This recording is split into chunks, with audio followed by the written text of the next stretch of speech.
Hello, everybody. Welcome to the Millennial Trucker video blog. I am your host, Luke. Today, there's no intro, no jingle, no do, and I'll try not to shake the camera too much.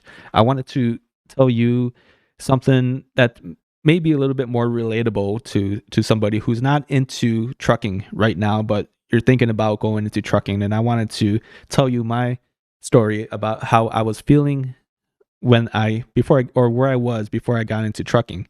As I mentioned in one of my other videos, is that I wasn't. I have no background growing up. I didn't know anybody that was into trucking. No friends, no family. I didn't really see any trucking shows, except my mom used to watch this telenovela when I was very young called Dos Mujeres Un Camino. Dos mujeres, un camino, dos mujeres compartiendo el mismo hombre, el mismo amor. And starring Eric Estrada, and it was a soap opera that had to do. Eric Estrada played a truck driver in the show, and he'd get mixed up in these, romantic dramas or stuff like that. But there's a lot of cutscenes of him, driving truck and driving truck like this. It's like, people don't really drive truck like this, but if you're acting, then you got to turn that steering wheel. You got to make it look like you're going somewhere, But that didn't mean anything to me at the time, so I'm not really sure if that was a subliminal influence on me or anything, but that was the most of it. The only reason I got into truck driving is because I overheard somebody at a party talk about trucking life, and it was a friend of a friend.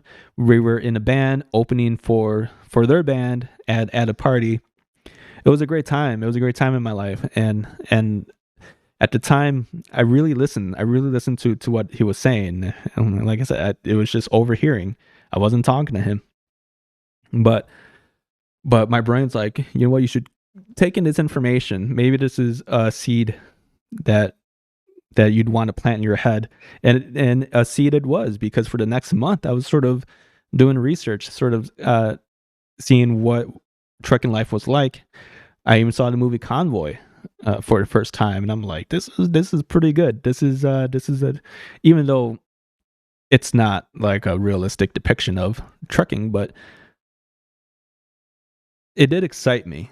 It did ignite something in me that I haven't felt about anything before. Because when I was going into college, my first major that I declared was business administration, because it's like, well, you go to college because you want to make money.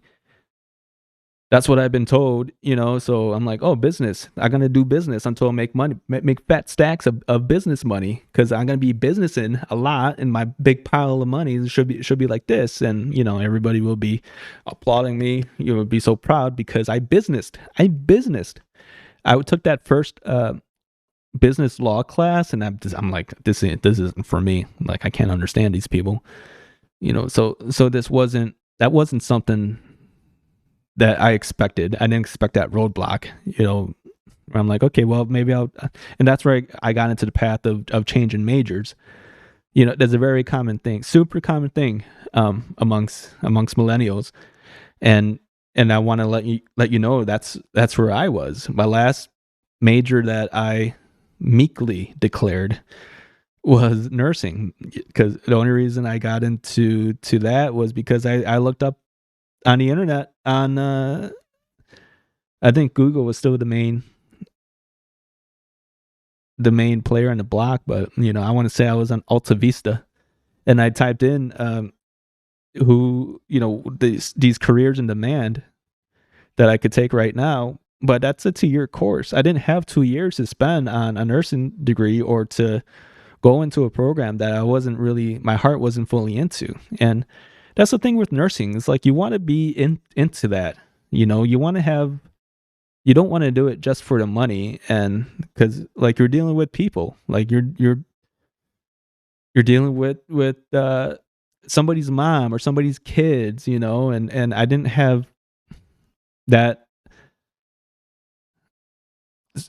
in me at the time to go into it at the time where I was, and my reasons for doing it wouldn't have been here. But the trucking, I'm like, well, that's 4 weeks of day class or 8 weeks of night classes, and the return on investment in that is really what appealed to me, because I could spend $3,000 or $4,000 on this course. I'll make that money back like right away. I could pay my rent. I could do all that, and I only paid my rent until my lease was up, and I didn't renew my lease. I was like, I didn't have an apartment for quite a while, just because it's like, why would I pay for a place that I'm not living at?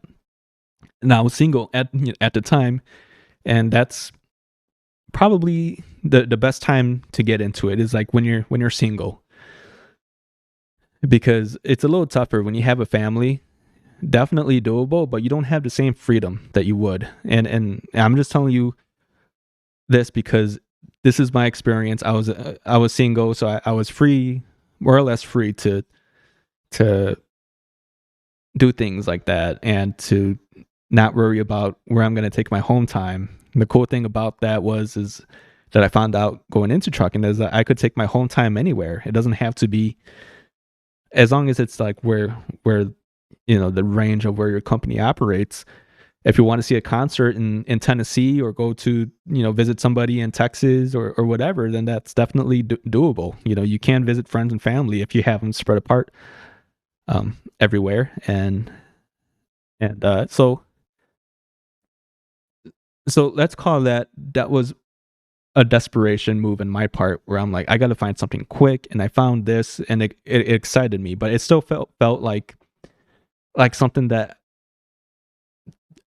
I was doing just sort of for the money, but I still had that little bit of fire in me. I didn't really know what that was, because up to that point I just been choosing courses based on how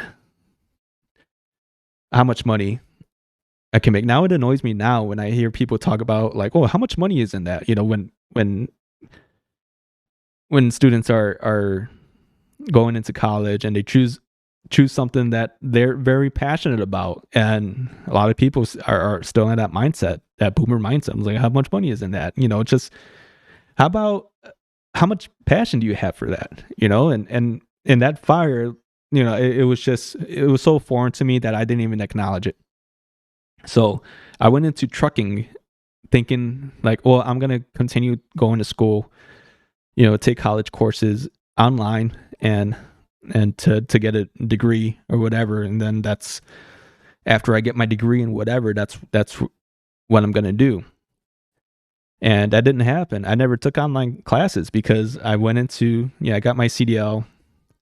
I failed the first test, just because it's very nerve wracking when you have state, what do you call it? A state, somebody that conducts these exams, the examiner, I guess, the state examiner, literally judging you with a clipboard and watching you back up, and it's nerve wracking. So I think I failed the backup part, and I think that's where a lot of people have trouble. But I passed the second time because the school wants you to get your CDL, unless if there's an extreme circumstances where they don't feel comfortable or whatever. Then there are those, but very, very rare. So I passed the second time, and that's just, and then I got into my first company, and I never really looked back. Because after that, after I got the experience, I didn't realize how many doors that could open, or like how many types of different trucking uh, career paths there are. You could go into operations from there if you want to, or you could go into different types of trucking that maybe you might be bored doing dry van, or you might feel like you're not being challenged enough. There is always going to be a next level up when it comes to trucking, because it's if you want to be challenged, then there's a trucking for that. You could go into flatbed that uses a little bit more of your brain power, or like you could go into oversized, or you could go into just move to a place that's a little bit more extreme. Like I moved to Alaska, just because I was literally bored doing over the road in the lower 48, and I went to Alaska to see what was up there, and that was a great time. I went back to after I got married with my wife. We worked for a boarding school out in the Alaskan bush, and I drove school bus over there for the kids at the boarding school, and that's something that I would never have gotten into if it weren't for trucking. So there's no regrets looking back right now, like getting into trucking. But I just want to let you know, if if the walls are closing in, or just to recognize the that something that can awaken you, if you're interested in truck driving. If you don't recognize it, then it's look into it a little bit more. Watch Convoy, watch some of these old trucker movies, and see if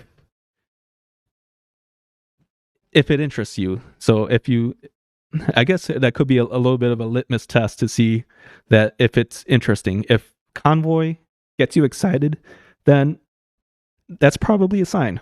So, anyways, I hope you got something out of this. If not, then I hope you got something out of this. But that's all I have for you for today. We'll catch you on the flip flop. Come on.